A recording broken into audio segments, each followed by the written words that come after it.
সকালের নাস্তা দিয়ে ভিডিওটা শুরু করলাম। আসসালামু আলাইকুম, আমি পাপিয়া বলছি সাভার থেকে।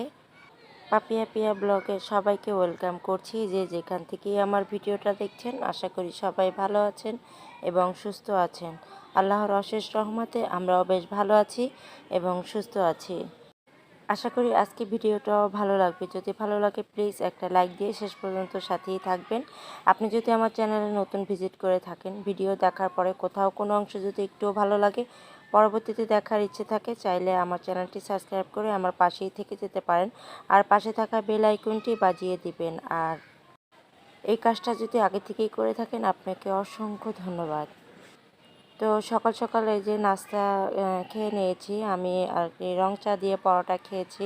তো ছেলেরা এখনও ঘুম থেকে ওঠেনি, তো ওরা যদি ওঠে তাহলে ওদের ডিম ভেজে দিব। আর আমরা যেহেতু সকালবেলা আর কি ভাত খাই না, তো সেজন্য আমার ভাসুর আমাদের জন্য আর কি পরোটা কিনে নিয়ে এসেছে। আর বাকি সবাই যে আছে তারা ভাত খাবে।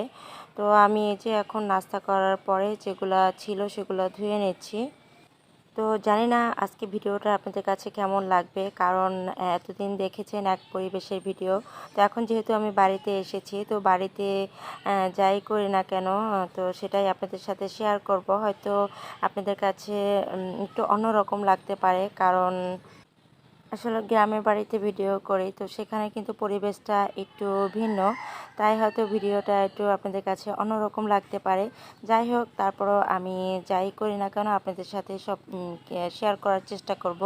এখানে আর কি আমার যা মুরগির মাংস ভিজিয়ে নামিয়ে দিয়েছে, তো সেটা আমি আর কি ভিজিয়ে রাখছি। তো এক এক জায়গা থেকে আরেক জায়গায় এসে কিন্তু ভিডিওটা করাটাও একটু ঝামেলার মনে হয়, কারণ আমার সব কিছু মনে হয় ধোঁকা খায় এরকম। আমার কাছে যেমন আমার বাসাটা সব কিছু কোথায় কী আছে সেটা আমি আর কি জানি। তো এখানে এসে কিন্তু সব ধোঁকা খাওয়া লাগে। তো যেহেতু আমার যাই সব কিছু আর কি পরিপাটি করে রাখে, তো সেই মাঝে আমার একটু সমস্যাই হয়ে যাচ্ছে। তো যাই হোক, আমি থালাবাটিগুলো ধুয়ে যেটা যেখানে আসলো সেটা সেখানে রেখে আর কি বিছানাগুলো গুছিয়ে দিয়ে নিচ্ছি। এদিকে ছেলেরা উঠে গিয়েছে। তো আগামীকাল যেহেতু ঈদ, তো সেজন্য আর কি বেডশিটটা অফ ক্যামেরায় আমি চেঞ্জ করে নিয়েছি, যে কালকে হয়তো সময় পাবো না, সেজন্য আজকেই চেঞ্জ করে নিয়েছি। তো আমার যা আমরা আসার আগে তারপরে ঘর দুয়ার যা আছে সব কিছু ঝেড়ে ঝুড়ে রাখছে। তো আমি শুধু বেডশিটটাই চেঞ্জ করলাম, তো সেটাই আপনাদের সাথে শেয়ার করছি। আর এই দিক থেকে জানালাটা খুলে দিচ্ছি, এতে অনেক সুন্দর বাতাস আসে, রুমটা অনেক ঠান্ডা থাকে, খুবই ভালো লাগে। আর এমনিতেই চারিদিকে গাছপালা। তো আমাদের ঢাকা শহরে তো গরমে অস্থির, তো ভাবছিলাম কতটাই জানি গরম লাগে। তো গরম তো অবশ্যই লাগছে একটু, তারপরও কিন্তু চারপাশে গাছপালা থাকার কারণে পরিবেশটা একটু ঠান্ডা আছে।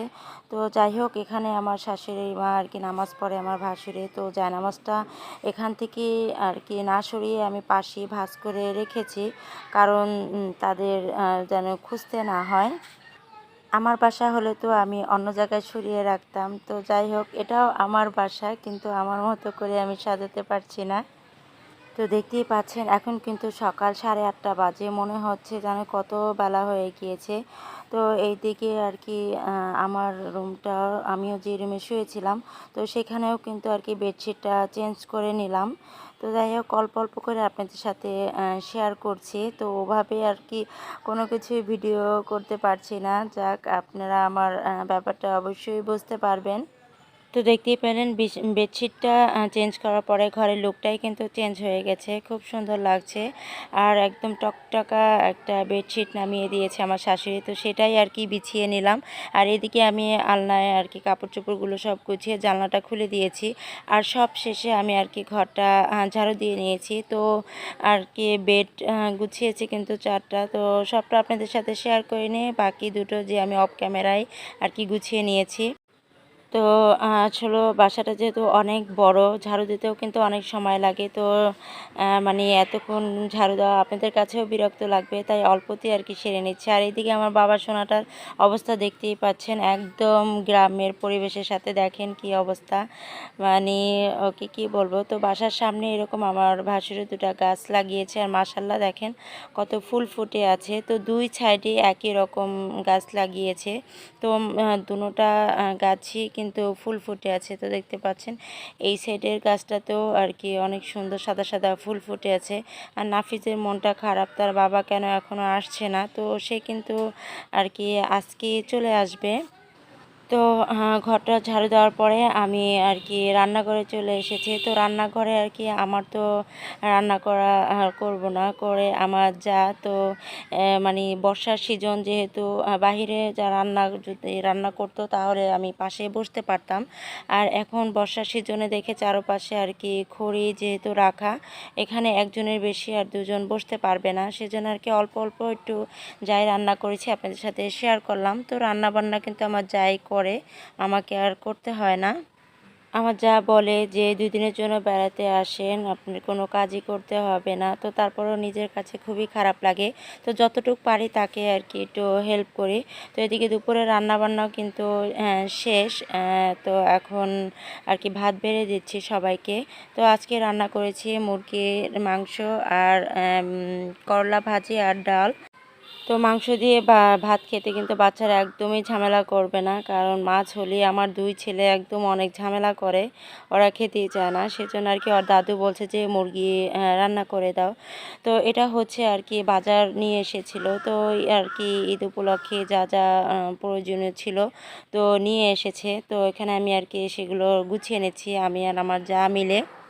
তো আমি আসলে ভয়েসটা বাইরে বসে দিচ্ছি, তো অনেক রকম পাখি চারিদিকে বিভিন্ন যানবাহনের নয়েজ আসতে পারে, প্লিজ ক্ষমা সুন্দর দৃষ্টিতে দেখবেন। আর কি কি নিয়ে এসেছে তো সেটাই আপনাদের সাথে একটু শেয়ার করছি। আর এগুলো আর কি যেটা যেখানে আছিল সেটা গুছিয়ে রাখছি। তো পেঁয়াজগুলো এখানে আর কি রাখে, তো পেঁয়াজগুলো এখানে আর কি ঢেলে রাখছি। তো রসুনগুলো সব কিছু আর কি ঢেলে গুছিয়ে রাখছি। তো কি করব, ঈদের আগে আর কি এমন এমন মানে দুঃসংবাদ আসে যাতে মনটা খুব খারাপ হয়ে যায়। আমি বাড়িতে আসার আগে আমার মানে ভাইটা, চাচাতো ভাই মারা গেল। এখন আসার পরে আবার নাবিলের বাবার আর কি খালাতো বোন মারা গিয়েছে। তো আমার মামা শ্বশুরটাও কিন্তু অনেক অসুস্থ। তো সবাই আমার মামা শ্বশুরের জন্য দোয়া করবেন, সে অনেক অসুস্থ।